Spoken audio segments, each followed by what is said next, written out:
स्तवे वेदे साङ्गपद क्रमोपनिषदे गायन्ति यं सामगा ध्यानावस्थिततद्गतेन मनसा पश्यन्ति यं योगिनो यस्यास्तं न विदु सुरासुरगणा देवाय तस्मै नमः देवाय तस्मै नमः चक्रधरा जय जय चक्रधरा जय जय चक्रधरा जय जय चक्रधरा जय जय चक्रधरा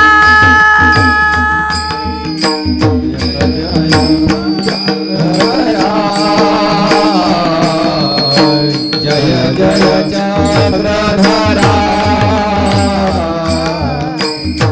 नागदेव वरदातारा नागदेव वरदातारा नागदेव वरदातारा नागदेव वरदातारा नागदेव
आत्मा अनुभवी जाण आत्मा अनुभवी जाण तो हा दत्तराज गाऊ तो हा दत्तराज गाऊ भक्ती भावे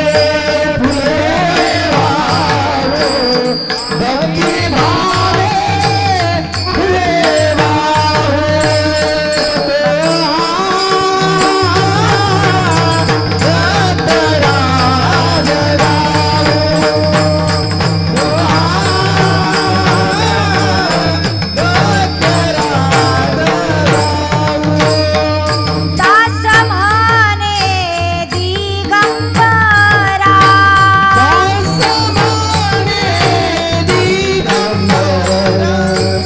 दास म्हणे दिगंबरा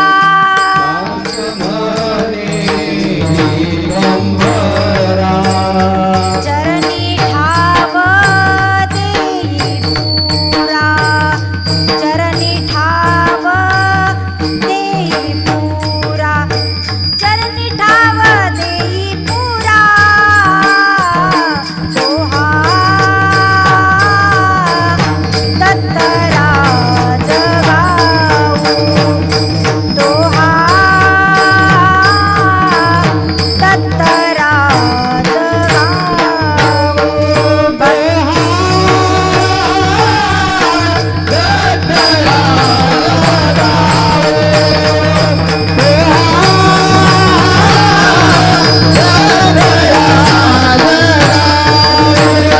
भक्ती भावे फुले वाहू भक्ती भावे फुले वाहू भक्ती भावे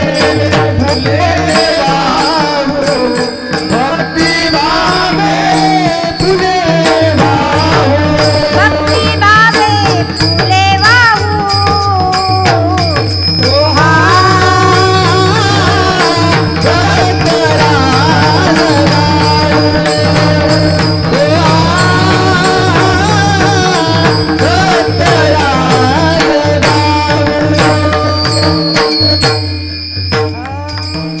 गोपाला गोपाला देवकी नंदन गोपाला गोपाला गोपाला देवकी नंदन गोपाला गोपाला गोपाला देवकी नंदन गोपाला गोपाला गोपाला देवकी नंदन गोपाला गोपाला गोपाला देवकी नंदन गोपाला गोपाला गोपाला देवकी नंदन गोपाला देवकी नंदन गोपाला वासुदेव नंदन गोपाला देवकी नंदन गोपाला वासुदेव नंदन गोपाला देवकी नंदन गोपाला वासुदेव नंदन गोपाला देवकी नंदन गोपाला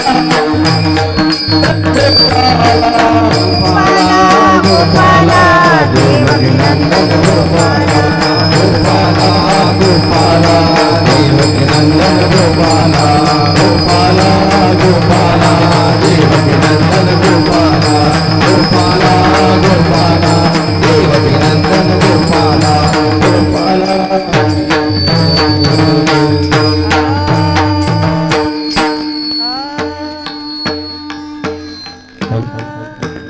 शरण जावे चक्रधरा अनन्य शरण जावे चक्रधरा अनन्य शरण अनन्य शरण जावी चक्रधरा अनन्य शरण जावी चक्रधरा पुन्हा या संसारा पुन्हा या संसारा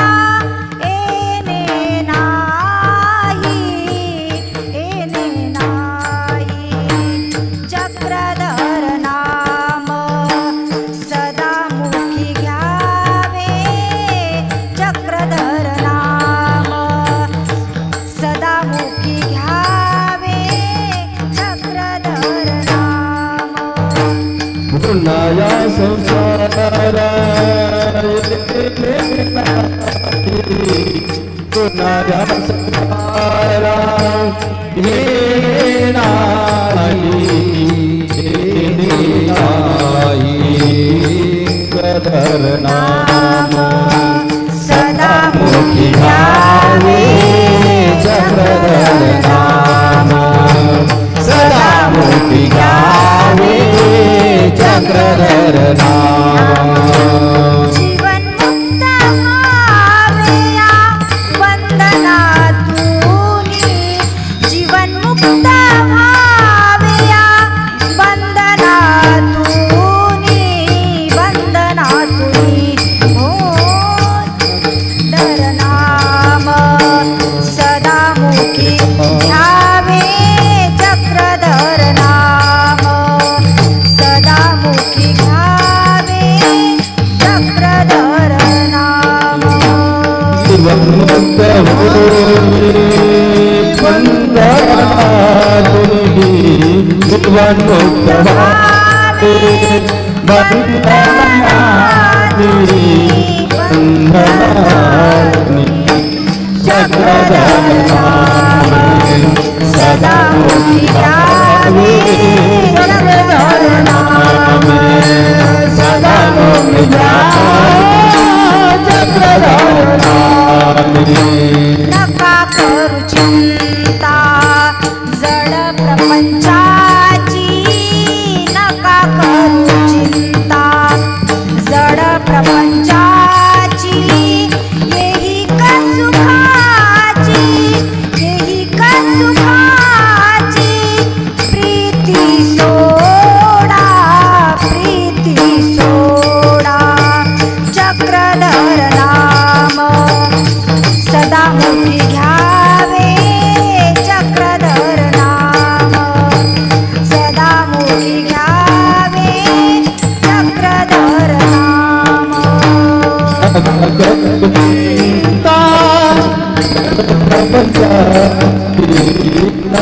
करू चिंता जड प्रपंचाची एक सुखाची प्रीती सोडा चक्रधर नाम सदा मुखी घ्यावे चक्रधर नाम सदा मुखी घ्यावे चक्रधर नाम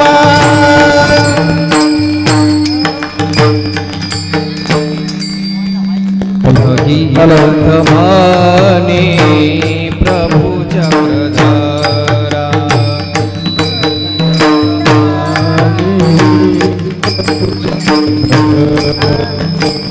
भगीरथ माने प्रभु चक्रधर भगीरथ माने प्रभु चक्रधर भगीरथ प्रभु चक्रधरा भगीरथ माने प्रभु चक्रधरा जीवाचा उद्धार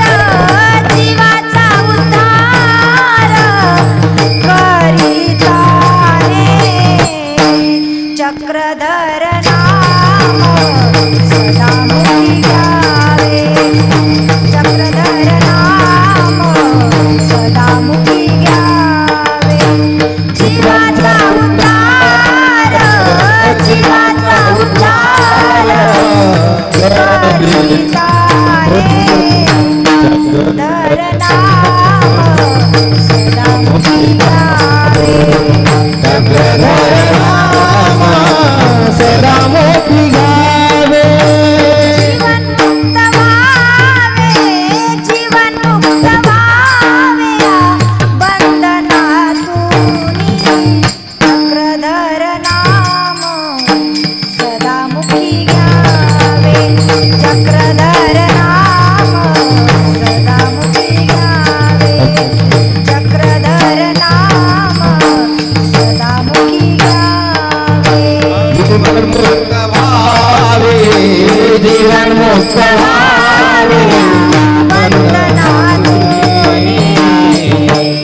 चक्रधर नामे मोठी गावे चक्रधर नामे सदा मोठी गावे चक्रधर नामे सदा मोठी गावे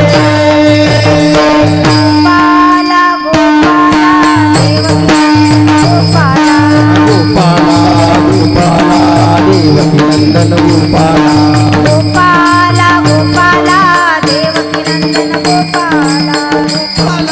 गोपाला देवकी नंदन गोपाला देवकी नंदन गोपाला वसुदेव नंदन गोपाला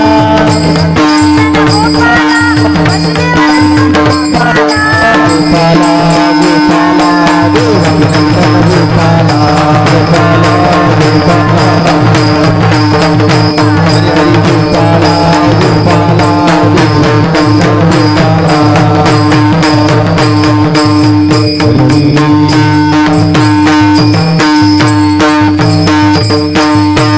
अनन्या शरण धावे चक्रधर अनन्या शरण धावे चक्रधर अनन्या शरण अनन्या शरण जावे चक्रधार अनन्या शरण अनन्या शरण जावे चक्रधार अनन्या शरण अनन्या शरण धावे चक्रधर अनन्या शरण धावे चक्रधर अनन्या शरण धावे शरण जावे चक्रधार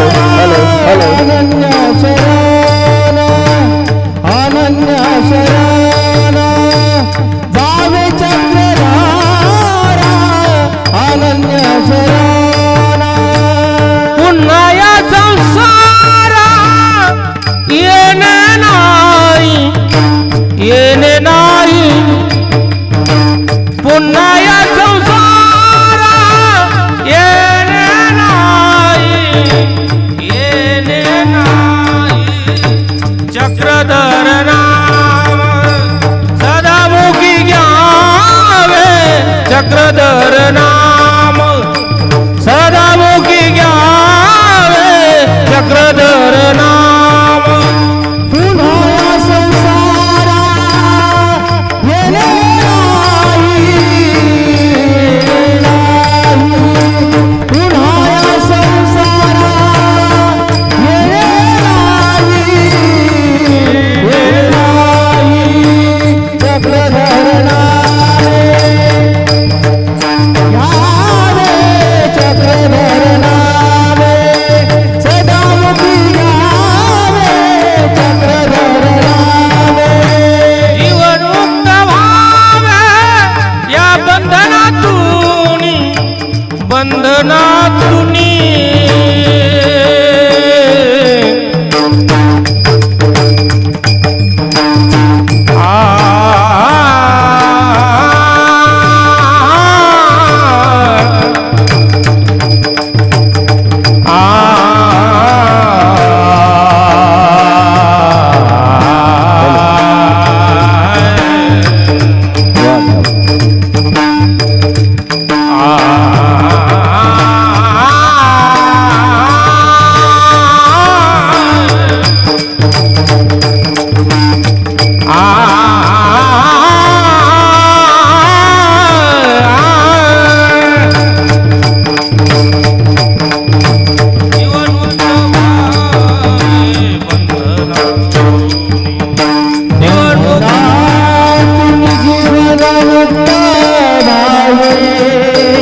चक्रधर नाम सदामुखी घ्यावे चक्रधर नाम सदामुखी घ्यावे चक्रधर नाम सदामुखी घ्यावे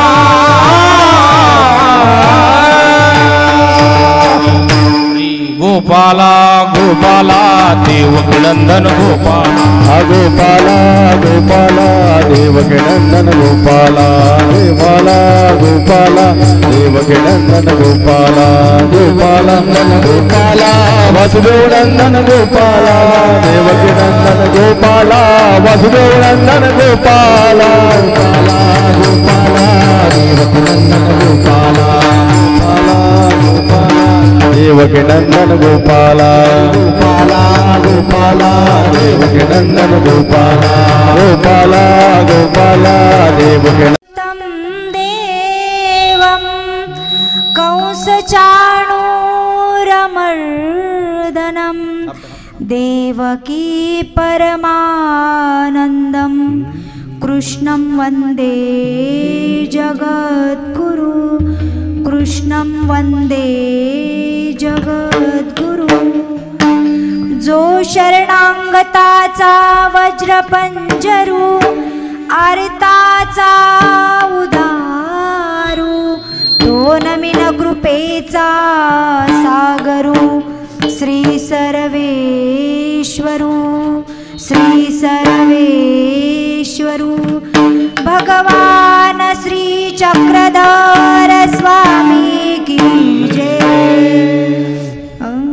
आदि नमस्कार माझा आदि नमस्कार माझा आदि नमस्कार माझा आदि नमस्कार माझा सह्याद्रीच्या दत्तराजा सह्याद्रीच्या दत्तराजा सहयोगी अवतार सहयोगी अवतार सह्याद्रीच्या दत्तराजा सह्याद्रीच्या दत्तराजा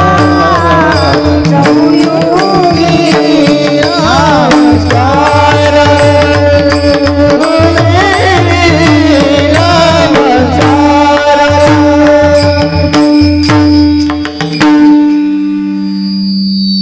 गुरुपदा जेने दाखविले आनंद कंदा तोपकार न फिटे मज कदा देवा परमानंदा तूच फेडी देवा परमानंदा तूच फेडी गोपाला गोपाला देवकी नंदन गोपाला गोपाला गोपाला देवकी नंदन गोपाला गोपाला गोपाला देवकी नंदन गोपाला गोपाला गोपाला देवकी नंदन गोपाला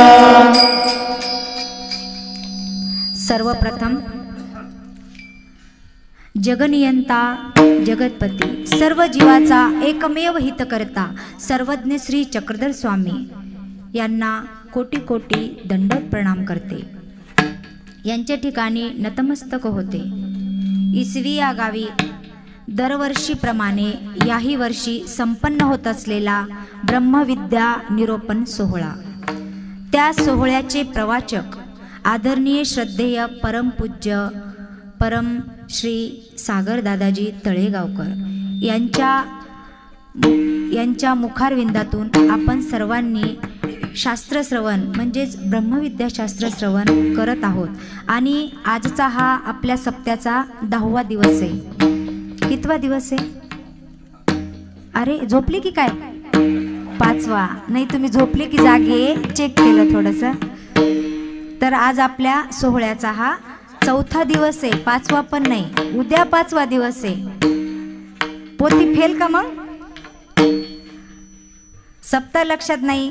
हप्ता आला नाही म्हणून सप्ता लक्षात नाही का? लाडक्या बहिणींनो, चिंता करू नका, सप्ता लक्षात ठेवा, हप्ता पण येणार आहे. गोपाला गोपाला देवकी नंदन गोपाला गोपाला गोपाला देवकी नंदन गोपाला गोपाला गोपाला देवकी नंदन गोपाला गोपाला गोपाला देवकी नंदन गोपाला.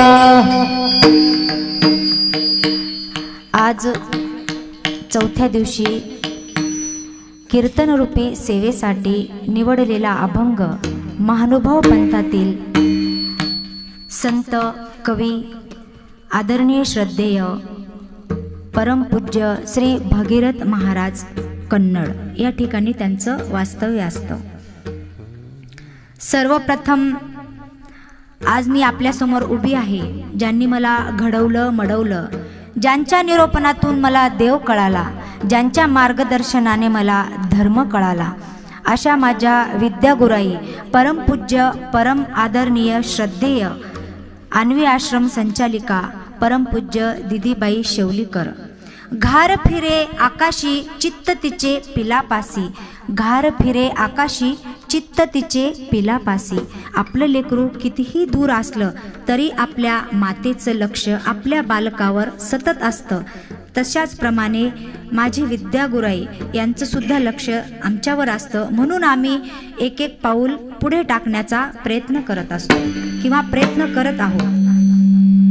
त्याचप्रमाणे माझे गुरुवर्य ज्यांनी मला धर्म दाखवला, ज्यांनी मला दीक्षा दिली, असे माझे गुरुवर्य आदरणीय श्रद्धेय परमपूज्य श्री दीपकराज मामाजी गुर्जर आणि समस्त पंथ त्यांना पेंटर मामा या नावाने ओळखल्या जातो. त्यांनाही मी या ठिकाणाहून नम्र अभिवादन करते. तसेच जे माझे धर्महितक्ष आहेत, आपण जन्माला आल्यापासून प्रत्येकाकडून काही ना काही शिकत असतो. कोणाकडून हसणं, कोणाकडून बोलणं, तर कोणाकडून रडणं. म्हणजे जन्माला आलेला इथे प्रत्येक व्यक्ती कुणाचा तरी आदर्श डोळ्यासमोर ठेवून पुढील भविष्याची वाटचाल करत असतो. तसेच माझे धर्महितक्ष आदरणीय श्रद्धेय परमपूज्य कैवल्यवासी श्री मोठे बाबाजी रणाईचे येतील आणि आता विद्यमान असणारे आदरणीय श्रद्धेय आमचे नवे बाबाजी मोठे बाबाजी, त्यांनाही मी या ठिकाणाहून दंडवत प्रणाम करते. येथे उपस्थित वेदवंत बोधवंत वासनिक नामधारक व दर्शनीय वर्ग, पंचक्रोशीतून आलेले समस्त उपदेशी बांधव तथा समस्त माझ्या दीक्षित माता भगिनी, या सर्वांना आणि आपल्या यूट्यूब चॅनलचे आदरणीय श्रद्धेय तरडगाव निवासी श्री दादाजी यांनाही मी नम्र अभिवादन करते. आणि सगळ्यात महत्त्वाचं म्हणजे या कार्यक्रमाचं ज्यांनी आयोजन केलेलं आहे अशा आदरणीय अक्का आणि माझी धर्मभगिनी. बघा, वयाने लहान असतं पण त्याची कीर्ती खूप महान असते. काही पडद्यासमोर येऊन कार्य करतात, तर काही पडद्या मागे राहूनही आपलं कर्तव्य पार पाडत असतात. मागील 2 वर्षापूर्वी मी आले होते, त्यावेळेला माझं प्रवचनच झालं होतं. इथं प्रवचन झालं, पण सुवर्णाताई, तुम्ही सगळे तिला सोनू म्हणता, पण आमची ती सुवर्णाताई आणि माझी बाई. तर ती मला म्हणली की जयश्रीताई, दरवेळेला तू हेच बोलते, यावेळेला नवीन काहीतरी करू आपण. आता कीर्तन जेव्हा मी वारकरी संप्रदायामध्ये होते, 12वीपर्यंत मी वारकरी संप्रदायामध्ये होते आणि नंतर माझं दैवभाग्य खूप चांगलं की सहसा देव कुणाला कळेल, ज्याला कळाला त्याला मिळेलच असं नसतं, पण मला कळालाही आणि देवाची कृपा असेल तर कदाचित तो मला मिळेलही आणि तो मी मिळवणारच. गोपाला गोपाला देवकी नंदन गोपाला गोपाला गोपाला देवकी नंदन गोपाला गोपाला गोपाला देवकी नंदन गोपाला गोपाला गोपाला देवकी नंदन गोपाला. तर अशा प्रकारे आणि आज तिच्या प्रयत्नांनी म्हणा किंवा तिचा आग्रह म्हणून म्हणा, मी आज कुठलं तरी नवीन पाऊल टाकले आता ते कितपत सक्सेस होते ते काही मी सांगू शकत नाही. ते ईश्वीचे बाबा जे काही माझ्याकडून ही सेवा घडून घेत आहे आणि त्या या ठिकाणी असलेले आयोजक ताई त्याही माझ्या ठिकाणी मला ही सेवा घडवून घेत आहे. त्यांचे मी खूप धन्यवाद व्यक्त करते. आणि मृदंगाची साथ देणारे आदरणीय अमोल दादा खूप सुंदर मृदंग वाजवतात. कारण मी वारकरी संप्रदायामध्ये आणि माझं जवळजवळ 20 वर्षाचा गॅप आहे आणि 20 वर्षांनंतर मी आज उभी आहे इथं. म्हणून खूप वर्षांनी असा मृदंग वाजवलेला मी पाहिला, खूप छान वाटलं. त्याचप्रमाणे कारण मृदंगाची साथ जर नसेल व्यवस्थित तर हे कीर्तन म्हणा भजन म्हणा आपल्याला व्यवस्थित आपण म्हणूच शकत नाही. आणि त्यांची उत्तम साथही लाभलेली आहे. आल्यापासून त्यांनी मला खूप मार्गदर्शन केलं, ताई असं ताई तसं, खूप छान वाटलं. आणि गायक दोन्ही पण दादा विठ्ठलवाडी येथील सर्वच भजनी मंडळ, खूप सुंदर आवाज आहे आणि शास्त्रीय संगीतातून ते गात आहे. कारण मला खूप काही नॉलेज नाही संगीताचं पण बऱ्यापैकी आहे. मी कल्याणजी गायकवाड, रघुनाथ खंडाळकर, तुकारामबुवा गोसावी, गोदावरी मुंडे अजून बंडूबुवा गोळेगावकर, काशीनाथबुवा इडोळीकर असे बरेच यांच्यामध्ये मी लहानाची मोठी झाले. त्यामुळे मला जास्त काही नाही पण थोडंसं नॉलेज संगीताचं आहे. म्हणून यांचे खूप सुंदर आवाज आहेत. यांनी भरभरून साथ दिली, त्यांचेही मी धन्यवाद व्यक्त करते. आणि कीर्तनरूपी सेवेला निवडलेला 4 चरणाचा अभंग आणि त्या सेवेकडे आपण आता वळूया.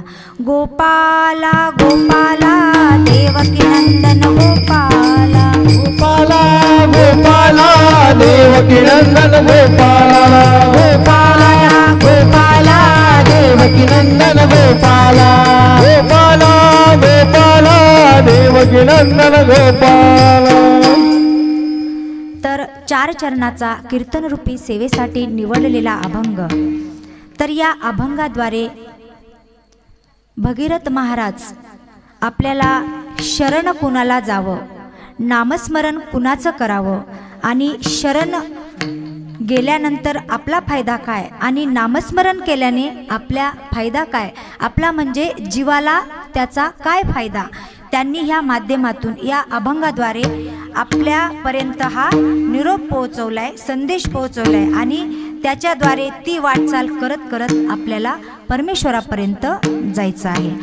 तर भगीरथ महाराज पहिल्या चरणामध्ये म्हणतात की अनन्य शरण जावे चक्रधरा, पुन्हा या संसारा येणे नाही. अनन्य शरण जावे चक्रधरा. अनन्य म्हणजे फक्त परमेश्वरच एक, अनन्य भावे. जसं आपल्याला अनन्यश्चिंतो यंतो माम, आपल्याला गीतेमध्ये सुद्धा श्री कृष्ण महाराज म्हणतात की जो मला अनन्य भावे शरण येईल, जो मला अनन्य भावे माझी भक्ती करेल त्याला या संसार बंधनातून मी मुक्त करेल, असे या कवीने म्हणजे या भगीरथ महाराजाने त्यांच्या त्या कीर्तनाद्वारे आपल्यापर्यंत हा निरोप पोहोचवलेला आहे. अनन्य शरण. आता शरणही आपल्याला जाता आलं पाहिजे. आपण शरण कुणाला गेलं पाहिजे किंवा शरण जाणं म्हणजे नेमकं काय आणि शरण जाणं तर कसं शरण जाणं, आपल्याला शरण जाता आलं पाहिजे. शरण जाताना आपल्याला ते समजलं पाहिजे.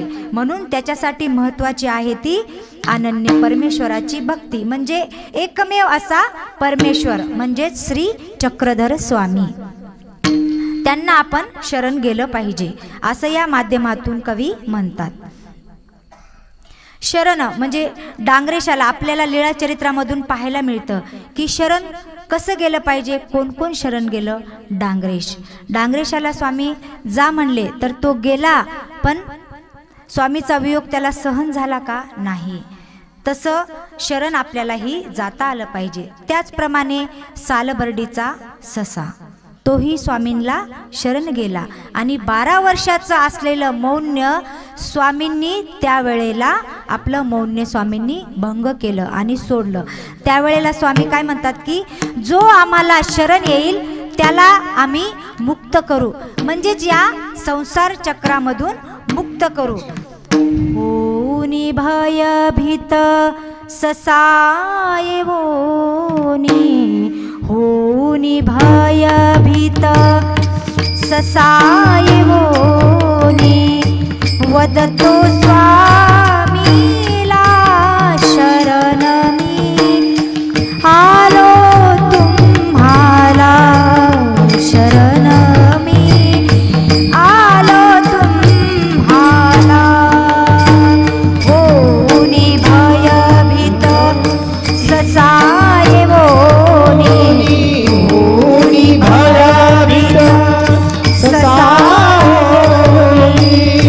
वदतो स्वामीला शरण मी आलो तुम्हाला शरण मी आलो तुम्हाला शरण मी आलो तुम्हाला. अशा प्रकारे शरण जाता आलं पाहिजे. पण आपण तसं करतो का? नाही. अनन्य भक्ती परमेश्वराने सांगितलेली आहे की तेषाम सतत युक्तानाम भजताम प्रीतिपूर्वकम. जो मला सतत प्रीतिपूर्वक माझं भजन करतो, माझी भक्ती करतो, मला शरण येतो, अशाला मी या संसार बंधनातून मुक्त करतो, असे सर्वज्ञ श्री चक्रधर स्वामी म्हणतात. किंवा अशा प्रकारे आपण परमेश्वराला शरण गेलं पाहिजे. अनन्य शरण जावे चक्रधरा पुन्हा या संसारा येणे नाही.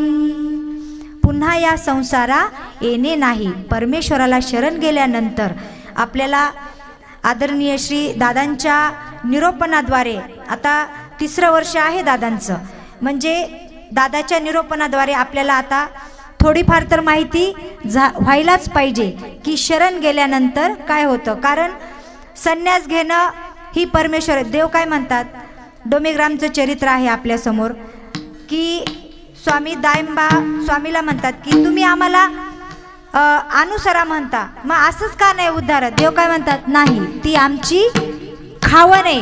अनुसरण घेणं, संन्यास घेणं ती आमची खावण आहे. म्हणजे तुम्हाला संन्यास हा घ्यावाच लागेल. आता 3रं वर्ष आहे म्हणल्यावर आता उद्या 1-2 तरी चौक दिसले पाहिजे इथं, नाहीतर पुढल्या वर्षी कोणीच पोथीला येणार नाही. हे महानुभाव आले की दीक्षा घ्या दीक्षा घ्याच म्हणतात, नाही का? असं काही करू नका. कारण परमेश्वर जर आपल्याला जसा तसा प्राप्त करून घ्यायचा असेल तर आपल्याला संन्यास, कारण आम्ही नाही सांगत, परमेश्वरांनी सांगितलेले, ती येतची खावण, ती आमची खावणच आहे. तुम्ही संन्यास घ्या, आम्ही तुमचे सगळे रोग बाधा, सगळं योगक्षेम वाहम्यम सगळं काही तुमचं आम्ही दूर करू. फक्त तुम्ही आम्हाला अनन्य भावे शरण या. परमेश्वर काही मागताय का दुसरं? नाही. आपण एका विड्यामध्ये अख्खी यादी ठेवतो देवावर, देवा मी विडा ठेवायलो, असं कर तसं कर, गाडी घेऊ दे, बंगला घेऊ दे, मुलाचं लग्न होत नाही मुलाचं लग्न होऊ दे, शेतीबाडी होत नाही शेतीबाडी होऊ दे, नोकरी लागू दे. एका विड्यामध्ये 20 रुपयाच्या विड्यामध्ये आपण 200 देवाजवळ यादी ठेवतो, 200ची यादी आपण देवाजवळ ठेवतो. म्हणजे परमेश्वर तो सुद्धा घ्यायला तयार आहे. मी तुझं सगळं करायला तयार आहे भाऊ, पण तू मला शरण ये किंवा माझं नामस्मरण तरी कर. आता पुढच्या कडव्यामध्ये आपल्याला ते नामाचं सुद्धा आपल्याला ऐकायला मिळणारच आहे. त्याच्यातून जसं आपण शरण गेलो तर आपल्याला या संसारातून मुक्त आपण होऊ शकतो. संसार कसा आहे? बहिणाबाई म्हणतात, संसार दुःख मूळ, सॉरी म्हणजे अरे संसार संसार जसा तवा चुलीवर, आधी हाताला चटके तेव्हा मिळते भाकर. आता तुम्ही म्हणणार ताई आता हाताला चटका लागायचं कामच नाही, गॅस आहे ना. म्हणजे आपल्याकडं पळवाटा खूप आहेत, आम्ही सगळं करतो, दान धर्म पंगत पाणी नामस्मरण, धरणाला बसतो, विडे ठेवतो, सगळं करतो. पण अनुसरण आम्हाला सांगू नका. अहो सांगा म्हणा की अनुसरण आम्हाला सांगू नका, असं काही आपल्याला. आणि ज्याच्या मुखामध्ये परमेश्वराचं नाम आहे, जो परमेश्वराची भक्ती करतो, त्याचा अधिकार कधी ना, जो या मंडपामध्ये आलेला आहे, बसलेला आहे, त्याला कधीतरी संन्यास हा घडणारच आहे, एवढं लक्षात असू द्या. नाहीतर बस मंडपाच्या बाहेर बसलेल्यांनी नाही, मंडप आहे तिथपर्यंत, असं बाहेर नका बसू एवढ्या एरियामध्ये जो आहे. कारण हा अधिकार, ज्याला प्रत्येकाला असा अधिकार प्राप्त होत नाही. आपण खूप भाग्यवान आहोत. आपण बाहेर बघतो कलियुगाचं वातावरण कसं आहे, हे संगणकाद्वारे कम्प्युटर विज्ञानाचं हे युग आहे. अशा ह्या इथे आसूळ विसूळ हिंसा आहे ह्या कलियुगामध्ये. अशा ह्या कलियुगामध्ये आपल्याला साचोकार साक्षात परमेश्वराची भक्ती प्राप्त झालेली आहे. मग आपण भाग्यवान नाहीये का? आपल्यासारखं भाग्यवान दुसरं कुणीच नाहीये. पण त्या जीवाचं आपण, परमेश्वराने आपल्याला हे सगळं मिळवून दिले, पण त्याच्यातून आपण किती घ्यायचं, कसं घ्यायचं, हे ज्याचं त्याच्यावर डिपेंड आहे. तुमच्यावर सोडलं म्हणजे बस बरं झालं, सांगितलं आमच्यावर डिपेंड आहे, आम्ही संन्यास घेऊ नाही तर नाही घेऊ, पण कोणाला इथं सुट्टी नाही. 56ची मर्यादा देवाने दिलेली आहे, तर इथं अनुसरण आपल्याला घ्यावं लागणार आहे. आता उद्या किती जण तयार होतात मला दिसेलच आता उद्या. तर पहिल्या चरणामध्ये महाराज म्हणतात की अनन्य शरण जावे चक्रधरा, पुन्हा या संसारा येणे नाही. संसार आणि वारकरी संप्रदायातील एक थोर संतही म्हणतात की संसार दुःख मूळ चौकाने विंगळ, विश्रांती नाही कोठे, रात्रंदिवस तळमळ. विश्रांती नाही कोठे, रात्रंदिवस तळमळ. राम क्रोध शुभतनी, पाठी लागल होणार. हरिहरा शरण जाय गोविंदा, पर्यंती मदाल सा, पर्यंती मदाल सा,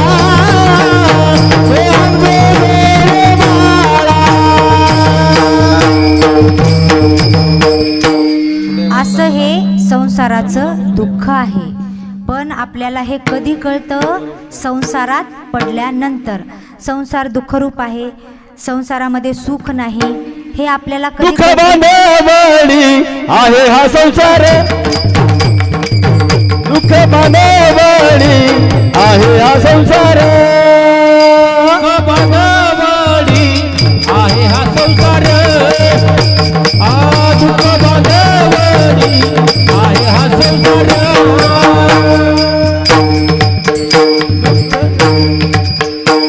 सुखाचा विचार नाही कोठे,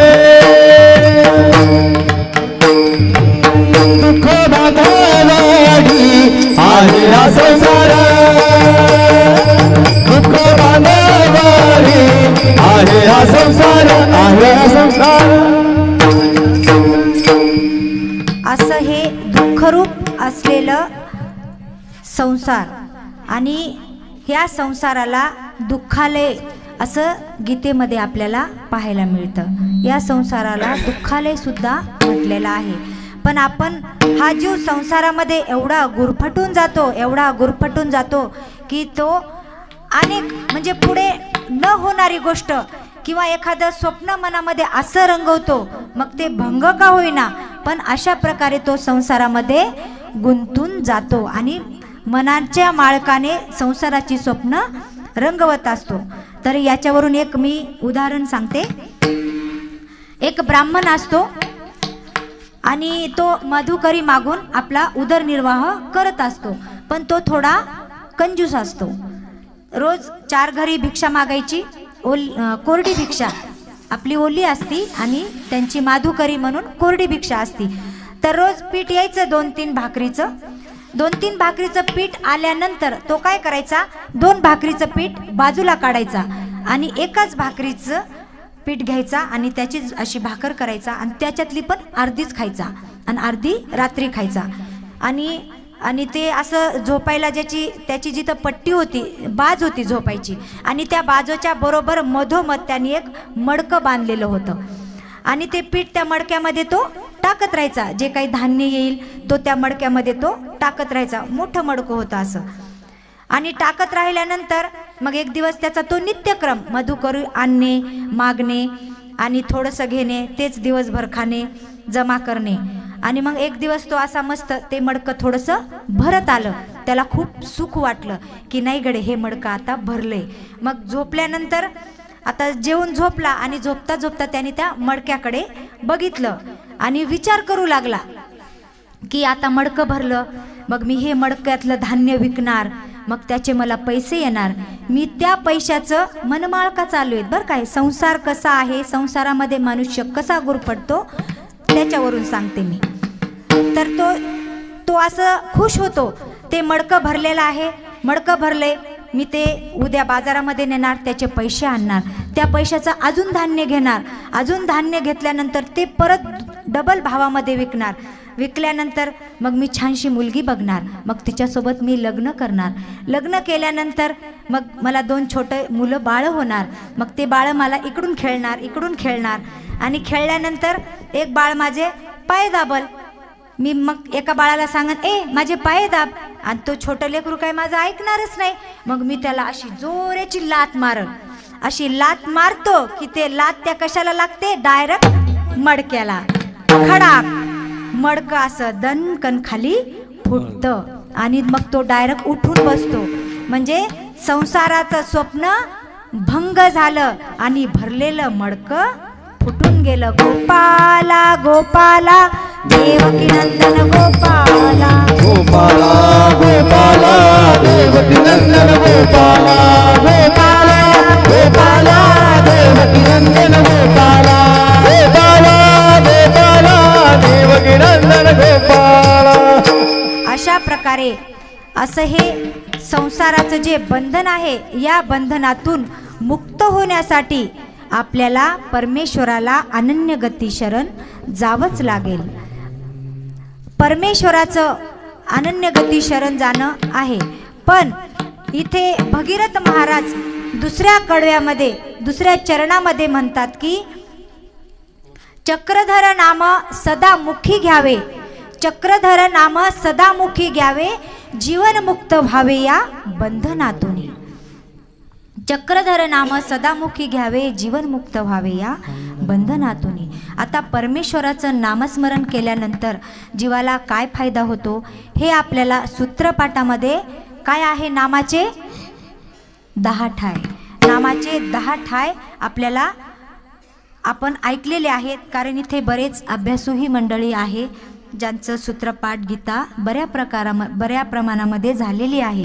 तर नामे अनुसरण होय, नामे बोध, नामे अनुसरण, नामे स्मरण, नाम सकळ निरोध परिहरी, नाम वाजत वाराधरी, नाम पडते आकाश धरी, नाम येते विघ्नहरी. अशा प्रकारचे नामाचे 10 ठाय आहेत.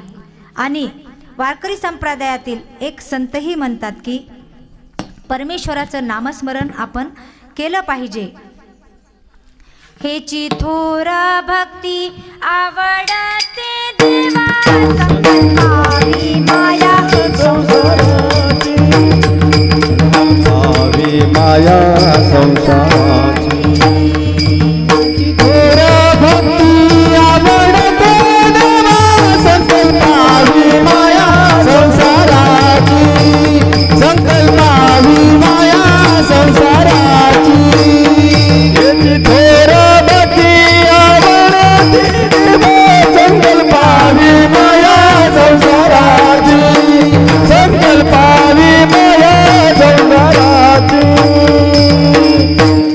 जो परमेश्वराचं नामस्मरण करतो त्याचा जीवाला काय फायदा आहे, आणि परमेश्वराचं नामस्मरण जो करतो तशी केलेली भक्तीच परमेश्वराला अपेक्षित आहे. म्हणून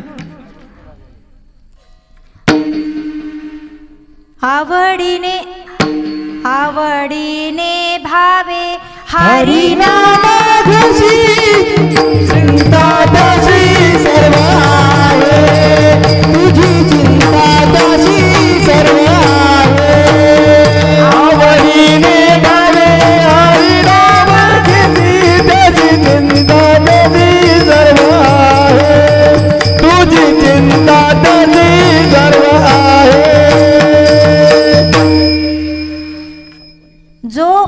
परमेश्वराचं आवडीने नाम घेतो त्याची परमेश्वराला आपल्याला चिंता करायची गरज नसते. त्याची चिंता कोण करतं? परमेश्वराला चिंता असते. मगाशीच मी सांगितलं योगक्षेम वहाम्यहम, म्हणजे परमेश्वर त्याचं जे काही सुख दुःख खाणं पिणं जे काही उदरनिर्वाह आहे तो सगळी हमी परमेश्वर स्वतः उचलतात. याच्यावरून आपल्याला एक चरित्र पण आहे सारंग पंडिताचं. सारंग पंडिताला स्वामी इकडं राहायची विनंती करतात, तर ते म्हणतात की नाही, मी याच्याशिवाय इकडं म्हणजे जे स्त्री वगैरे आहे जे माझा संसार आहे त्याला सोडून मी इकडं राहू शकत नाही. परमेश्वर काय म्हणतात, आम्ही तुमचं इथून सगळं पुरवू, तुमचे सगळे निरोध धरू आम्ही, पण म्हणजे ते म्हणतात की नाही आम्ही त्याच्या वाचून राहू शकत नाही. म्हणजे परमेश्वर इथं ग्वाही देतात की आम्ही तुमचे सगळे निरोध धरू, फक्त आपल्याला काय करायचंय? परमेश्वराचं नामस्मरण करायचंय. पण कोणत्या परमेश्वराचं? अनन्य, म्हणजे जो एकच परमेश्वर आहे त्याचं आपल्याला नामस्मरण करायचंय. पण आपलं तसं असतं का? नाही. सुख आलं परमेश्वर, सुख आलं आपल्याला परमेश्वर आठवतो का? नाही आठवत. दुःख आलं की मग आपल्याला धाव देवा पाव देवा आपण परमेश्वराच्या मागे हातपाय धुवून लागत असतो. सुखामध्ये सुद्धा आपल्याला परमेश्वर आठवला पाहिजे आणि दुःखामध्ये सुद्धा आपल्याला परमेश्वराचं नाम आठवलं पाहिजे. पण आपण एरवी ठिकाणी बघतो प्रत्येक वार आला की आपली भक्ती बदलून जाते. आपण बघतो रविवार आला सूर्यदेवता, सोमवार आला महादेव, मंगळवार आला अनादि निर्गुण प्रगटली भवानी, अनादि निर्गुण प्रगटली भवानी, प्रगटली भवानी, अनादि निर्गुण प्रगटली भवानी, अनादि निर्गुण प्रगटली भवानी, अनादि निर्गुण प्रगटली भवानी, अनादि निर्गुण प्रगटली भवानी, अनादि निर्गुण प्रगटली भवानी. महिषासूर मर्दाना लागणी, महिषासूर मर्दाना लागणी, महिषासूर मर्दाना लागणी, महिषासूर मर्दाना लागणी. त्रिविध तापाची करावया झाडणी, करावया झाडणी, त्रिविध तापाची करावया झाडणी, त्रिविध तापाची करावया झाडणी. भक्त लागी तू पावती निर्वाणी, आईचा जोगवा जोगवा मागिना, आईचा जोगवा जोगवा मागिना. म्हणजे जसा वार आला तशी आपली भक्ती बदलताना आपल्याला इतर ठिकाणी पाहायला मिळते. पण आपण तसं करायचं नाही. इथे परमेश्वर काय म्हणतात? विना जीवा सुख नोवे, विना जीवा सुख नोवे, विना जीवा सुख नोवे, विना जीवा सुख नोवे. तुला देवा करुणी गावा, तुला जीवा सुख नोवे, सुख नोवे. तुला देव करुणी गावा, तेरे विना जीवा सुख नोवे, तेरे विना जीवा सुख नोवे. बघा संत तुकाराम महाराज सुद्धा म्हणतात की आपुला तो देव एक करून घ्यावा, तेने विन जीवा सुख नवे. खरं तर आपण सुद्धा त्यांच्या तत्वावर आहोत. एक देव करायला सांगितलेला आहे. कोणता?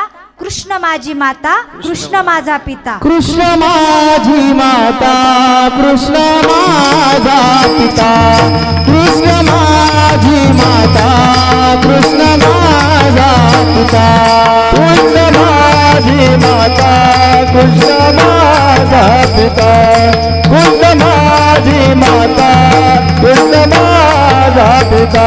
बंधू चुलता कृष्ण माझा, बंधू चुलता कृष्ण माझा, कृष्ण माझे गुरु, कृष्ण माझे भाऊ, कृष्ण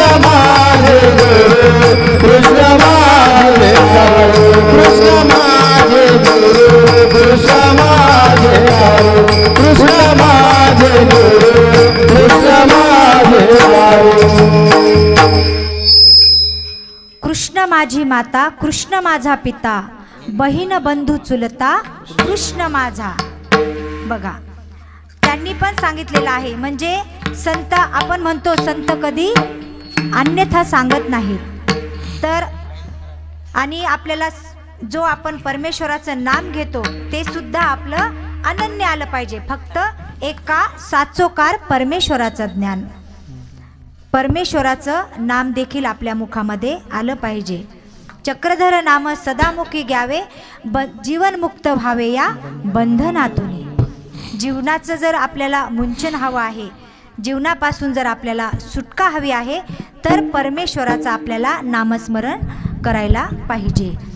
जीवन, आपण जीवन जगत असताना बघतो, जीवन जगत असताना नुसते विचार असून चालत नाहीत, तर सोबत सुविचार सुद्धा असावे लागतात.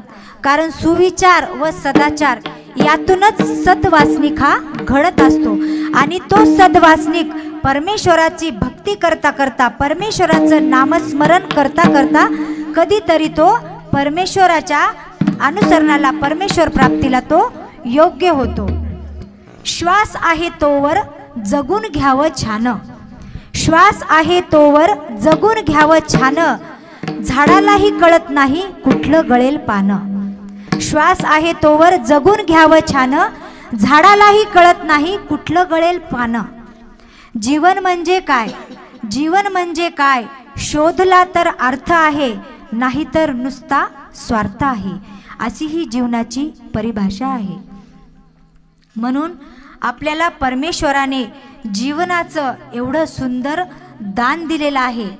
एक राजा असतो, राजा हा आपल्या राज्यामध्ये काय चालू आहे हे पाहण्यासाठी, पाहणी करण्यासाठी वेश परिवर्तन करून नगरामध्ये राजा फेरफटका मारण्यासाठी आलेला असतो. आणि एक गरीब लोहार असतो, लाकडं वगैरे जाळणं, कोळसे करणं आणि ते विकणं किंवा इस्त्री वगैरे करणं असं त्याचा घरेलू व्यवसाय असतो. मग राजाला असं प्रधान म्हणतो राजाला, राजेसाहेब हा खूप दुबळा वाटतो, आपण याला काहीतरी दान दिलं पाहिजे. मग राजा काय करतो, त्याची परिस्थिती पाहून, त्याची घरची परिस्थिती पाहून राजा त्याला चंदनाची बाग दान देतो. त्याला काय म्हणतो, हे चंदनाची बाग घे आणि तुला राहू दे. मग त्याला काही त्याचं माहिती नसते. ती माहिती नसल्यामुळे तो काय करतो, रोज एक चंदनाचं लाकूड तोडतो, त्याचे कोळसे बनवतो आणि विकतो. असं करता करता खूप दिवस निघून जातात, महिने निघून जातात. आणि मग राजाला वाटतं की आपण एका गरीब माणसाला दान दिली होती चंदनाची बाग, पाहू त्याची किती प्रगती झाली. म्हणून राजा परत वेश परिवर्तन करून, वेश परिवर्तन न करता राजा आपल्या स्ववेशामध्ये येतो. आणि बघतो तर त्याची घरची परिस्थिती जशाला तशीच दिसते. त्याला वाटतं अरे मी तर याला एवढी बाग दिली आणि ह्याने काहीच प्रगती केली नाही. मग त्याला जवळ बोलवतो, म्हणतो का रे बाबा हे असं का बरं. म्हणे काही नाही राजेसाहेब, रोज एक लाकूड कापलं म्हणे, त्याचे कोळसे बनवले आणि विकले म्हणे मी. अरे काय म्हणे, बरं तुझ्याकडे एखादं लाकूड आहे का म्हणे, हे जे झाडं तू कापून विकले त्याचं एखादं लाकूड तुझ्याकडे शिल्लक आहे का, शिल्लक आहे का म्हटल्यावर तो म्हणतो हो आहे बा म्हणे. काय केलं तर त्यांनी त्या चंदनाच्या लाकडाचा कुऱ्हाडीला दांडा केलेला असतो. तो म्हणतो हा एक दांडा उरलाय म्हणे माझ्याकडं लाकडाचा, त्या तुम्ही दिलेल्या बागेचा. ठीक आहे म्हणे, हे लाकूड घे आणि जा म्हणे दुकानामध्ये आणि ते विकून आण म्हणे, हे लाकूड विक म्हणे. मग तू गेल्यानंतर चंदन, आता चंदनावर तर आपल्याला किती बंदी आहे आपल्याला सगळ्यांना माहितीच आहे. पण तो गेल्यानंतर तो सावकार त्या चंदनाच्या लाकडाची त्याला भरपूर किंमत देतो.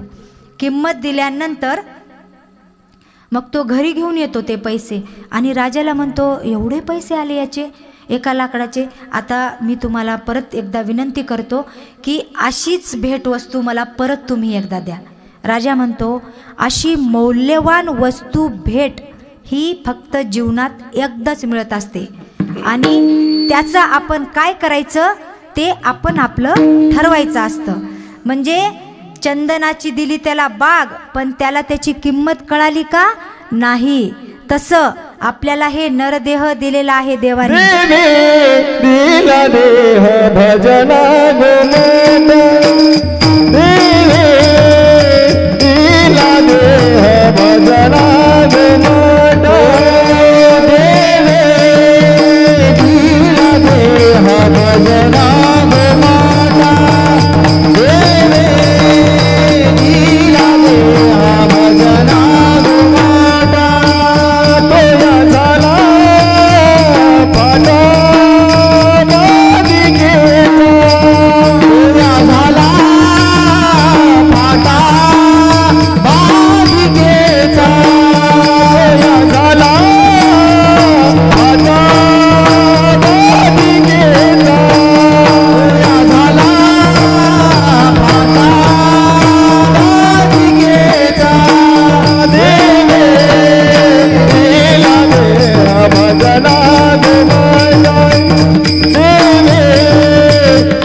अशा प्रकारे परमेश्वराने दिला देह चंदन, परमेश्वराने दिला देह चंदन, त्याचं सोनं करावं की इंधन, त्याचं सोनं करावं की इंधन. असं आपल्या ह्या आयुष्याचं आपल्याला जर सोनं करायचं असेल तर आपल्याला परमेश्वराची भक्ती, परमेश्वराचं नामस्मरण केलंच पाहिजे. परमेश्वराचं नामस्मरण केल्याने परमेश्वर आपल्याला दृष्टपर तर देतोच, पण अदृष्टपरसुद्धा परमेश्वर आपल्याला सहाय्य करत असतो. आता दृष्टपर कसं देतो परमेश्वर आपल्याला? एका गावामध्ये असाच सप्ताह असतो. सप्त्याच्या शेवटी एक महाराज येतात आणि पूर्वीच्या काळामध्ये महाराज जर घरी आले तर त्याची व्यवस्था पाटील किंवा सावकाराच्या घरी होत असायची. तर पाटील आणि ते योगायोगाने त्या पाटलाचे ते गुरु होते. आता गुरु आल्यानंतर साहजिकच कोणी पण पाहुणचार चांगल्या प्रकारे त्यांचं स्वागत करतच असतो. मग आता ते महाराज घरी आल्यानंतर पाटलाने पूर्ण गावाला जेवायचं निमंत्रण दिलं. त्या महाराजाची चांगल्या प्रकारे पूजापाती केली, अवसर केला, मिरवणूक काढली, चांगल्या प्रकारे त्यांची उठाठेव केली आणि संध्याकाळी मग पंगत बसली. पंक्तीला पूर्ण गाव बसलं. मधोमध जसं आपण सर्व खाली बसतो, आपले दादा जेवायला त्यांच्या आसनावर बसतात, तसंच त्या महाराजांचं देखील त्या पाटलांनी स्वतंत्र वेगळं जेवणाची व्यवस्था चांगल्या प्रकारे केली. जेवायची चांगल्या प्रकारे व्यवस्था केली. गावही सगळं जेवायला आलं. पाटलाच्या घरचा नियोता म्हटल्यानंतर खूप चांगले पदार्थ, उत्तम पदार्थ बनवल्या जातात. पाहुणे मंडळी आल्यानंतर पंगत पाणी म्हटलं की आता पदार्थाचा खूप सुकाळ आहे. आता घरोघरी पदार्थाचा सुकाळ असल्यामुळे जो तो व्यवस्थित सदन आहे. पण पूर्वी तसं नव्हतं. कारण आपल्याला स्मृतिस्थळामध्ये पाहायला मिळतं की आपले भक्तिजन जेव्हा भिक्षेला जायचे तेव्हा दुष्काळ पडायचा. एक वेळेला असा दुष्काळ पडला की आपल्या भक्तिजनांना पात्रामध्ये चिंध्या ठेवाव्या लागायच्या, कारण भट्टोबासांना लक्षात येऊ नये म्हणून. तर अशा प्रकारे दुर्भिक्ष असा दुष्काळ पडून जायचा. पण आता तसं काही राहिलेलं नाही आहे. तर त्यावेळेला सुद्धा पाटलाच्या घरी पंगत झाली. बाबा महाराज बसले. सगळं काही वाढलं पंक्तीला. बाबाचं ताट पण आलं असं समोर आणि नेमकं बाबाच्या ताटामध्ये भज्जे हा प्रकार नव्हता. आज सुद्धा आपल्याला काय होते? गरम गरम खिचडी सोबत भज्जे होते ना, खाल्ले ना सर्वांनी आपण भजे खाल्लेले. तर त्या महाराजांच्या ताटामध्ये भजे वाढलेले नव्हते आणि पाटीलांनी सगळी पंक्तीमध्ये चक्कर मारली. चक्कर मारल्याच्या नंतर त्याला वाटलं आता सगळ्यांना व्यवस्थित वाढल्या गेलेलं आहे. वाढलं गेलं. मग पाटीलांनी सांगितलं की तुम्ही जय करा आता. मग सगळ्यांनी जय केला. भगवान श्री चक्रधर स्वामी की जय, अशा प्रकारे जय झाला. मग महाराजांनी ताट उघडलं. सगळे पदार्थ बघितले. शेजाऱ्याचे ताटात बघितलं तर भजे दिसले. स्वतःच्या ताटात भजे नाही. आता जेवायला पाटील सांगताय पण आता भजे नाही. आता जेवू कसं? मग त्यांनी सुरू केलं. वदनी कमळ घेता नाम घ्या श्रीहरीचे, सहजावन होते नाम घेता पुकाचे, असं म्हटलं.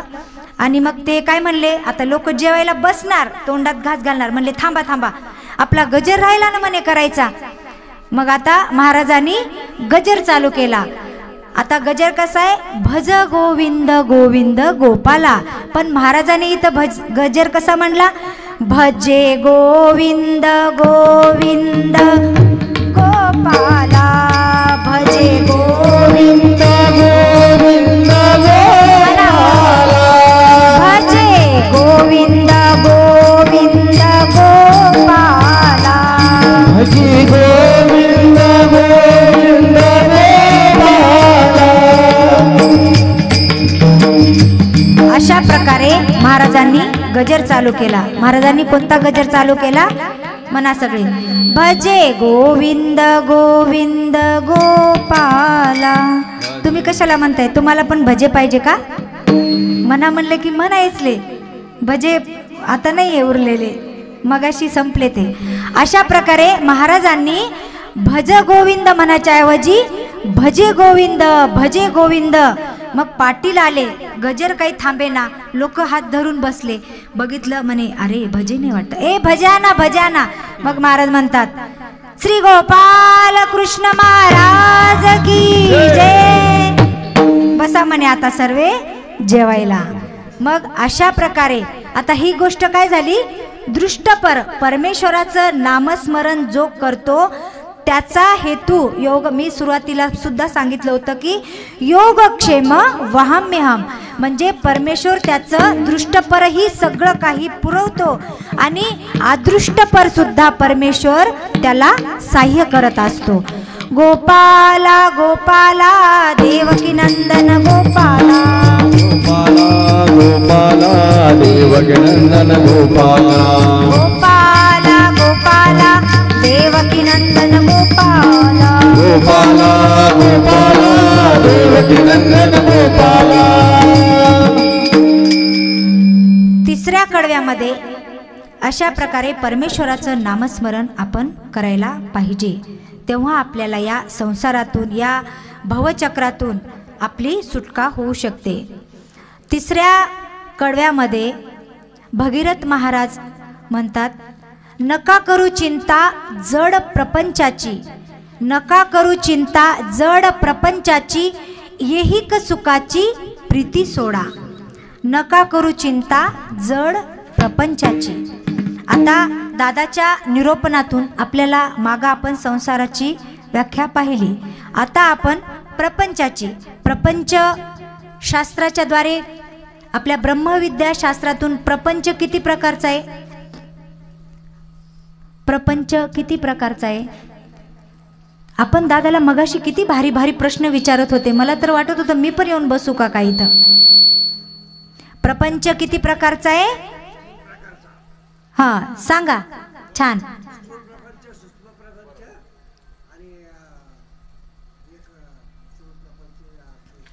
दोन कारणाचा. आणि जो आपल्या दृष्टीला गोचर आहे तो पार्थिव, हा जो आपल्या एक स्थूळ सूक्ष्म प्रपंच, आणि आपल्याला जो दृष्टीला गोचर, गोचर म्हणजे जो आपल्या दृष्टीला दिसतो, छोटा मोठा सर्व, स्थूळ सूक्ष्म, सूक्ष्म म्हणजे जे सूक्ष्मतून सूक्ष्म जंतू, अशा प्रकारे प्रपंच आहे. नका करू चिंता जड प्रपंचाची, हा प्रपंच जड आहे, मिथ्या आहे. अशा प्रपंचाची तुम्ही चिंता कशाला करता म्हणे, कारण व्यर्थ चिंता करण्याची काही काही लोकांना सवय असते. एक राजा असतो आणि त्याच्या दारातून सहज उंट जातात, किती 100 उंट, आणि त्याच्यावरती कापूस असतो आणि राजा असा त्याच्या त्या किल्ल्यावर उभा असतो आणि त्याला ते उंट दिसतात आणि राजा उगाच चिंता करतो, आता काही घेणं देणं आहे का, ते उंट त्यांच्या रस्त्याने जात आहे, त्यांच्या पाठीवरती कापूस आहे आणि एवढे मोठे लोक आहे त्यांच्या सोबत, तरी पण राजाला ध्यासच लागून गेला. 100 उंट, एवढा मोठा कापूस, कधी पिंजणार, कधी निसणार, त्याच्या कधी कपडा होणार. अरे तुला काय करायचंय, पण निरर्थक, नको चिंता करू जड. पण चिंता कशाची करावं हे सुद्धा आपल्याला कळालं पाहिजे. आपल्याला अर्थार्थी काहीही संबंध नाही. आता याच्यात राजाचा काही संबंध आहे का, नाही, पण राजाला रात्रंदिवस तीच ध्यास. जेवायला बसला तरी 100 उंट, एवढा मोठा कापूस, कधी पिंजणार, कधी निसणार, कधी कपडा होईल, कधी बाजारात विकल. जेवायला बसला तरी सगळी सभा बसली, त्या सभेवर बसला, त्याच्या सिंहासनावर बसला, तरी पण त्याला तीच चिंता. एवढे 100 उंट, एवढा मोठा कापूस, कधी पिंजणार, कधी कपडा होणार, कधी बाजारात विकायला येणार. जसं काही ह्याला कपडेच नाही, आता त्याच कपड्यावरती हा अवलंबून आहे. असा राजाला रात्रंदिवस ध्यास लागला. मग राणीने प्रधानाला सांगितलं की राजांना हे काय व्यर्थ चिंता करताय म्हणे, कुठं पण बसलं, झोपताना बसलं, माझ्याशी बोलताना पण 100 उंट, एवढा मोठा कापूस, कधी पिंजणार, कधी त्याचा कपडा होणार आणि कधी बाजारामध्ये विकायला येणार. मग प्रधानाला वाटलं आता ह्याच्यातून तर राजांना बाहेर काढणंच आहे. मग 2 दिवस गेल्याच्या नंतर 3ऱ्या दिवशी प्रधान जेव्हा आला, दरवाजापर्यंत येऊस्तर व्यवस्थित आला, पण दरवाजामध्ये पाऊल टाकला की इतका धापा टाकत आला, राजेसाहेब राजेसाहेब. ते म्हणलं अरे काय झालं एवढं, म्हणे ते 100 उंट नव्हते का, ते 100 उंट पण मेले आणि त्यांच्यावरचा ते कापूस सुद्धा जळाला म्हणे. राजा म्हणला कटकट गेली. जस काही सगळा भार ह्याच्यावरतीच येऊन पडलेला होता. म्हणजे अशी निरर्थक चिंता, अर्थार्थी कुठलाही संबंध नसताना अशी चिंता करण्याची काही जणांना सवय असते. जसे अशा प्रकारे याची काही चिंता करण्याची गरज आहे का आपल्याला? नाही. जी कारणिक चिंता आहे, आता माझं कसं होईल देवा, मी अनंत सृष्टी चालत आलो, अनंत सृष्टी लोटत आलो, चहुयुगापासून मी जन्म घेत घेत घेत इथपर्यंत आलो. कलियुगाच्या खाली एखादं युग आहे का? कलियुगाच्या खाली काय आहे मग? नरक. कलियुगाच्या खाली काहीच नाही, नरक आहे. ते युग बरे पण नरक बरे नाही. कलियुगाच्या खाली काय आहे? नरक आहेत. आणि त्याच्यापासून आपण दूर राहण्याचा प्रत्येक कोणालाच वाटत नाही की मी नरकाला जावं. नरकाची भीती माणसाने अवश्य पाळली पाहिजे. कोणाच्या बापाला घाबरू नका, मी सुद्धा म्हणते, पण देवाला घाबरा. कोणाचं जरी लक्ष नसलं तरी परमेश्वराचं लक्ष हे आपल्यावर निरंतर असतं. म्हणून आपण निरर्थक चिंता, जी कामिक चिंता आहे ती आपण केलीच पाहिजे, पण आपण कामिक चिंता करत नाही. शेजारच्या बंड्याचं लग्न ठरले, काय माहित कशी बायको मिळाली, अगं बाई तुला काय करायचंय ते बंड्या जाणे आणि त्याची बंडी जाणे. पण नाही, आपण आपली वेगळीच निरर्थक चिंता आपण करत बसतो. नका चिंता करू जड प्रपंचाची, ऐहिक सुखाची प्रीती सोडा. कारण आता ऐहिक सुख म्हणजे गाडी बंगला, ऐहिक सुख आपण काय कर्ज काढून डबला माडीवर माडी बांधणं, हे ऐहिक सुखाची प्रीती आपल्याला सोडायला सांगितलेली आहे. कारण प्रपंचाची, परमार्थाची जर आपल्याला पूर्तता करायची असेल, परमार्थ जर आपल्याला मिळवायचा असेल, तर परमार्थाची पूर्तता ही संग्रह सोडून करावी लागते. आणि प्रपंचाची पूर्तता ही आपल्याला संग्रह धरून करावी लागते. कारण ज्ञानेश्वर महाराज सुद्धा म्हणतात, आता ज्ञानेश्वर महाराजांना वारकरी संप्रदाय, ज्ञानेश्वर महाराजांनी 20 का 22व्या वर्षी समाधी घेतली. त्यांनी संसाराबद्दल त्यांना आसक्ती होती, म्हणजे संसारापासून ते खूप दूर होते. तरी सुद्धा ज्ञानेश्वर महाराज म्हणतात की अवघाची संसार सुखाचा करीना, सुखाचा करीना, आनंद भरीना, आनंद भरीना, आनंद भरीना, तिन्ही लोक आनंद भरीना. आता ज्ञानेश्वर महाराजांनी संसार केलेला आहे का? मग कोणता संसार? त्यांनी तर संसार केलेलाच नाहीये. मग कोणता संसार अवघाची संसार सुखाचा करीन? कोणता संसार सुखाचा करेल? जो हा जन आहे, म्हणजे हा सर्व समाज आहे, या समाजाला ज्ञानेश्वरी आपण वाचलेली, मी वाचलेली आहे ज्ञानेश्वरी. कारण मी वारकरी संप्रदायामध्ये असताना तुकाराम महाराजाचा गाथा, ज्ञानेश्वरी, रामायण, शक्ती, जी हनुमानाला, जी लक्ष्मणाला शक्ती लागली होती, ते कार्यक्रम मी जास्त घ्यायची शक्तीचे, कारण ते रात्रभर असतात. म्हणजे अशा प्रकारचे ज्ञानेश्वर महाराजांनी जी संसार अवघाची संसार सुखाचा करीन, ज्ञानेश्वरीमध्ये गीतेवरच ज्ञानेश्वर महाराजांनी ज्ञानेश्वरी लिहिलेली आहे. गीतेचे श्लोक आहे त्याच्यामध्ये, आहे ना, गीतेचे श्लोक ज्ञानेश्वरीमध्ये आहे. म्हणजे त्या ज्ञानेश्वरीमध्ये जे गीतेचे श्लोक, म्हणजे श्रीकृष्ण महाराजांनी जी अर्जुनाला मुख्य करून आपल्यापर्यंत गीता उपदेश जो केला, तो ज्ञानेश्वरीद्वारे सगळ्या संसारिक लोकांना, म्हणजे या समाजामध्ये जे लोक आहेत, जे संसारामध्ये गुरफटलेले आहेत, त्यांना त्या संसारामधून निघूच वाटत नाही. ते निघण्याचा प्रयत्न केला पाहिजे, पण प्रयत्न करतात का? करणारे करतात, पण आपल्याला त्या संसारामध्ये सुख नसून, सुख आहे का संसारामध्ये? कबूल व्हा आता तरी देवाच्या दारात, आणि देवाजवळ, वकिलाजवळ, डॉक्टरजवळ कधी खोटं बोलत जाऊ नये. आता सगळे देवाच्या दारात बसले, संसारात सुख आहे का? पण आपण ते मानून घेतो, कारण मानलेपणाचं सुख हे जीवाला जास्त पटतं. नसलेलं सुख आपण मानून घेतो, म्हणून ते आपल्याला सुख वाटतं. कोणता संसार सुखाचा करीन? अवघाची. हे जे सगळे लोक आहेत संसारिक लोक, त्यांना मी सुखाचं करीन. म्हणजे ह्या माध्यमातून जे ज्ञानेश्वर श्रीकृष्ण महाराजांनी जी गीता सांगितली, त्या गीतेचं ज्ञान त्याच्यामध्ये त्यांनी ओतलं आणि त्याच्याद्वारे जे हे समाज आहे तो आता सुखाने परमार्थाकडे वळत चाललाय. म्हणजे कुठल्या का माध्यमातून होईना तो परमेश्वराची भक्ती करून राहिलेला आहे, तो परमेश्वराच्या भक्तीकडे तो वळलेला आहे. अशा प्रकारे प्रपंच, असा हा प्रपंच जड आहे, मिथ्या आहे, त्याच्यामध्ये अजिबात सुख नाहीये. नका चिंता करू जड प्रपंचाची, येही क सुखाची प्रीती सोडा. येही क सुख. आपण राब कष्ट करतो, पण आपल्या काहीतरी हाती लागतं का? नाही लागत.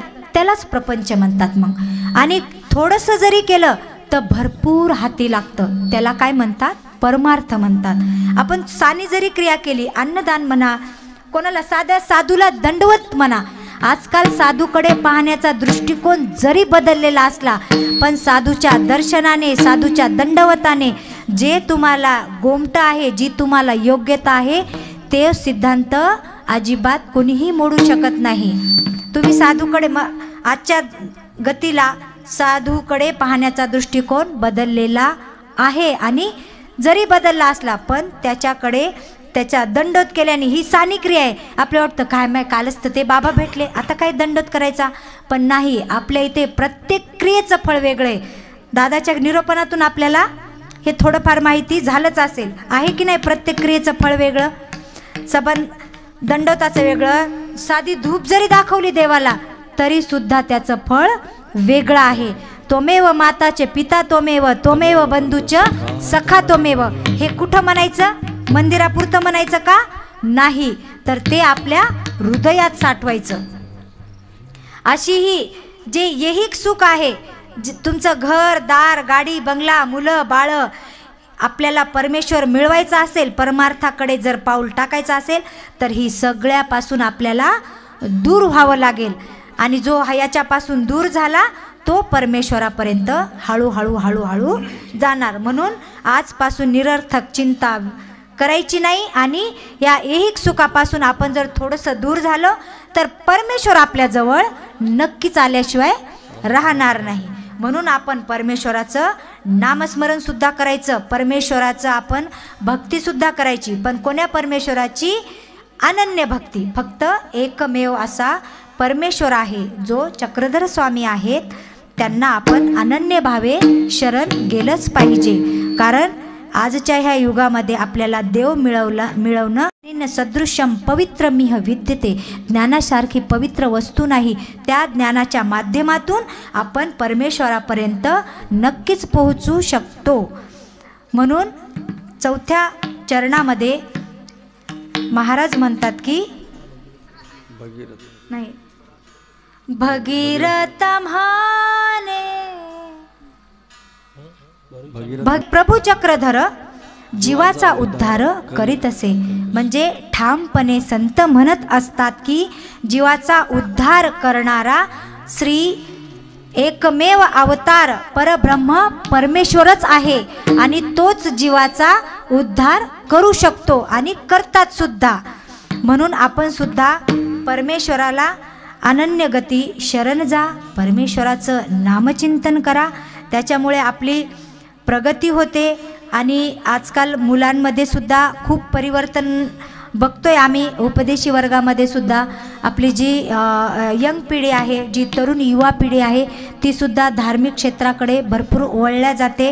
वारकरी संप्रदायामध्ये पण धार्मिक क्रियेमध्ये भरपूर संख्या आपल्या परमार्थाकडे आता वळत चाललेली आहे. जरी कलियुग असला तरीसुद्धा आपल्या मुलांना सुद्धा आपण धार्मिक चांगले संस्कार लावले पाहिजे. कारण संस्कार हे लावण्यासाठी मूळ पाया ही आपली आई असते. आई ही घरची लक्ष्मी असते ना.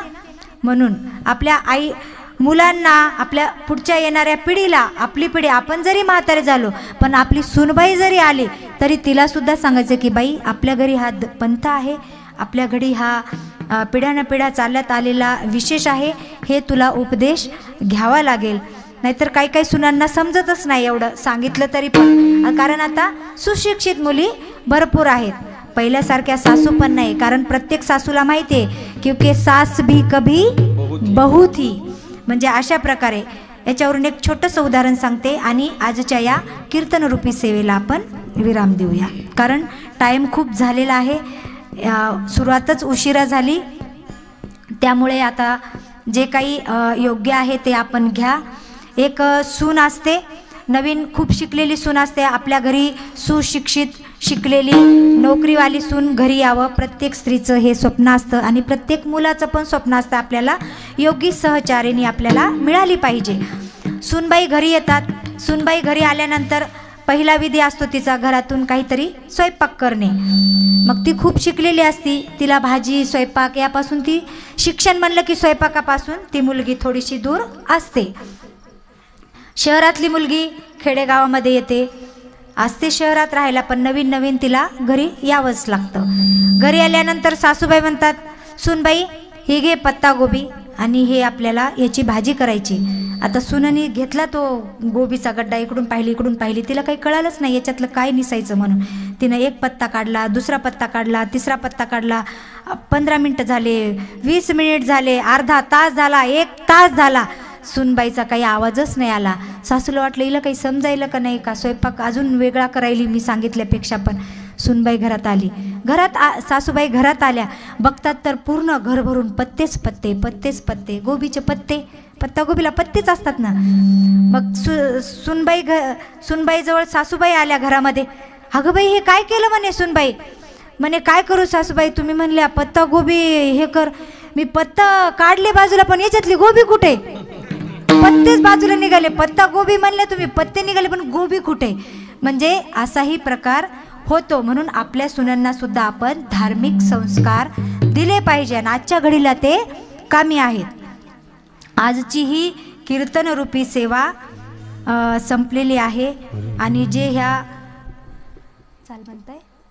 ह्या कीर्तनातून माझ्या अल्पमतीने जे काही मी सांगण्याचा प्रयत्न केला, मी 20 वर्षापूर्वीच कीर्तन वगैरे करत होते आणि आत्ता सांगते की हे माझं प्रथम कीर्तन आहे. आता मला नाही माहिती कसं झालं आणि जे योग्य असेल ते तुम्ही घ्या, कारण आपण ज्याच्यासाठी इथे आलेलो आहोत, जे ग्रहण करण्यासाठी इथे आलेलो आहोत ते तुम्ही ग्रहण करून घ्या. कारण दादांनी गेल्या 5 दिवसापासून आपल्याला पुढल्या वर्षी पुरेल एवढी शिदोरी आपल्याला दिलेली आहे, ती आपण बांधून घ्यायची, ती आपल्या घरी न्यायची. नाहीतर आपण इथे आलो, तिची साडी कशी होती बाई, तिच्या साडीवरती मॅचिंग होतं बाई, ह्या पंक्तीला हा पदार्थ कसा होता, गुलाबजामुन खूप छान झाले होते, शेवटच्या दिवशीचे भजन खिचडी तर बापरे खूपच मस्त झालती. म्हणजे घरी गेल्यानंतर ही चर्चा नको व्हायला. कमीत कमी आपण 5 दिवसामध्ये जे काही शिकलात, जे काही ऐकलं ते आपण ग्रहण केलं पाहिजे. नाही तर कहाँ गए थे कहीं नहीं और कुछ क्या लाए थे कुछ नहीं, पाखडलं रातभर पाखडलं काही नाही सापडलं, अशी काही गत तुम्ही करू नका. यावरून एक शेवटचं उदाहरण सांगते. एक वारकरी संप्रदायातले एक महाराज असतात, ते कीर्तन करत असतात आणि कीर्तनकार म्हणलं की सहजच त्यांना वेगवेगळ्या तारखी मिळत असतात.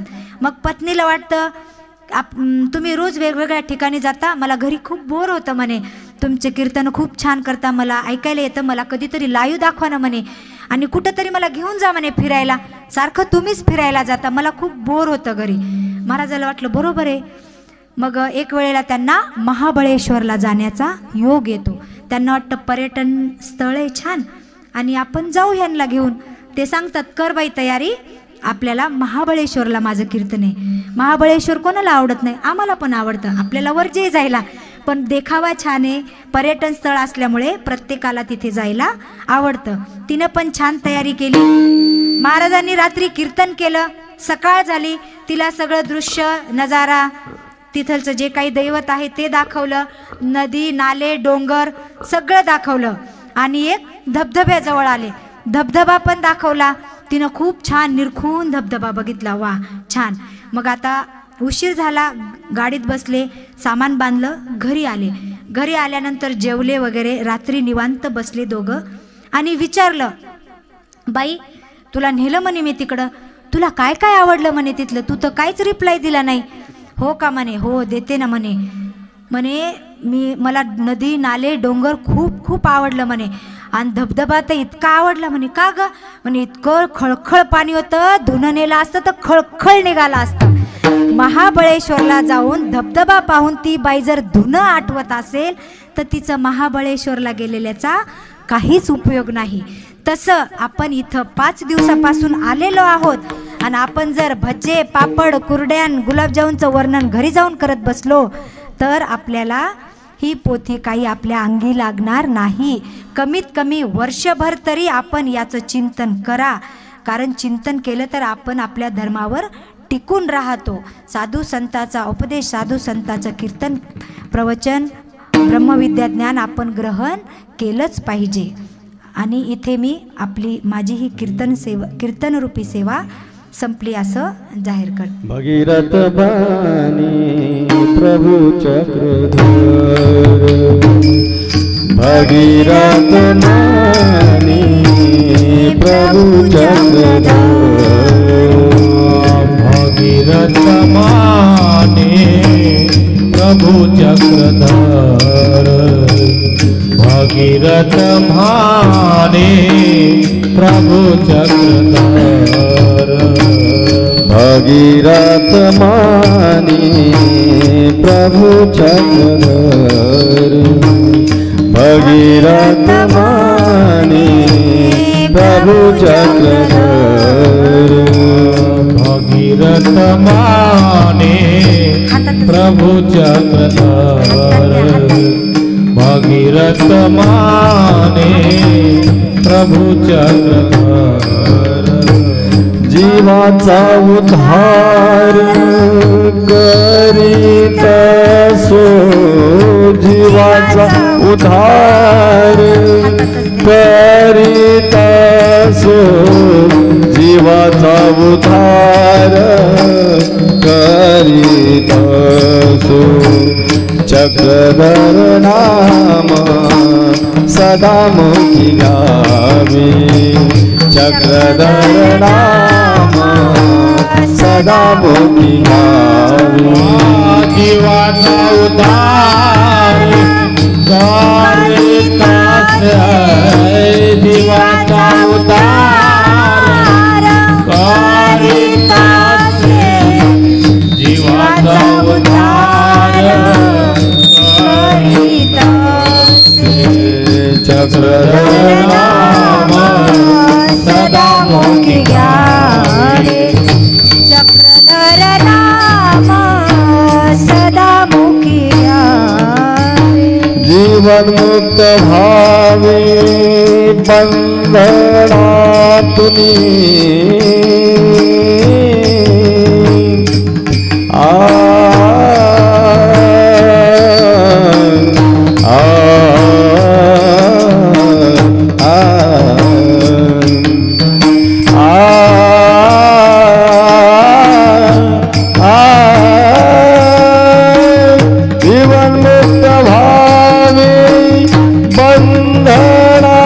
बंधनातुनी, जीवन मुक्त भावे बंधनातुनी, चक्रधर नाम सदा मुखी गावे, चक्रधर नाम सदा मुखी गावे, जीवन मुक्त भावे बंधनातुनी,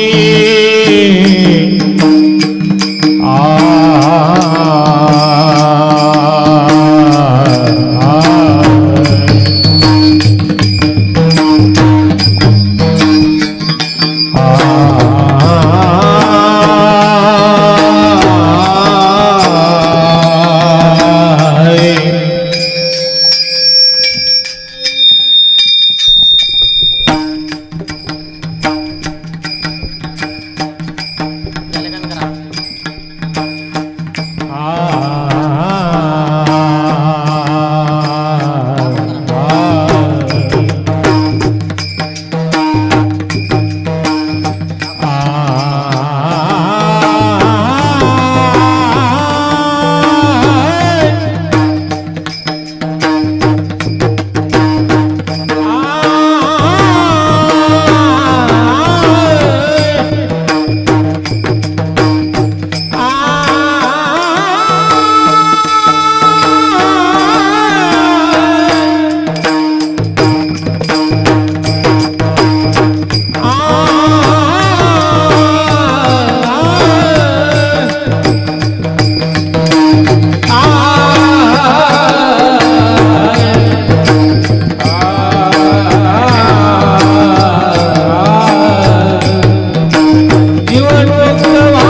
जीवन मुक्त भावे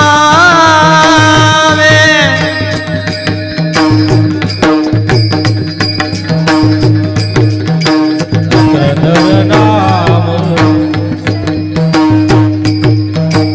जीवन मुक्त भावे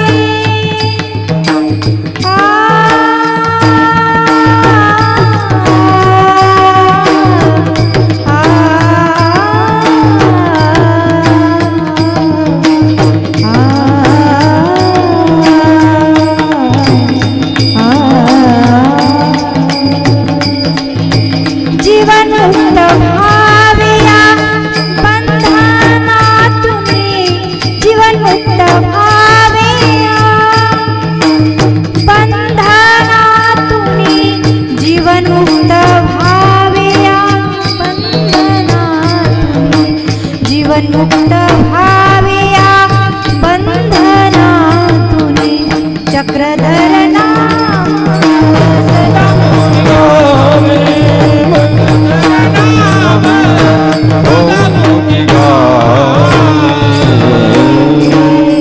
जय जय गोपाल जय हरि गोपाल जय जय गोपाल जय हरि गोपाल जय जय गोपाल जय हरि गोपाल जय जय गोपाल जय हरि गोपाल जय जय गोपाल जय हरि गोपाल जय जय गोपाल जय हरि गोपाल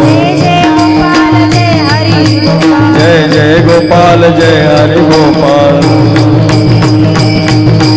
जय जय गोपाल जय हरि गोपाल जय जय गोपाल जय हरि गोपाल जय जय गोपाल जय हरि गोपाल जय जय गोपाल जय हरि गोपाल जय जय गोपाल जय हरि गोपाल श्री चक्रधर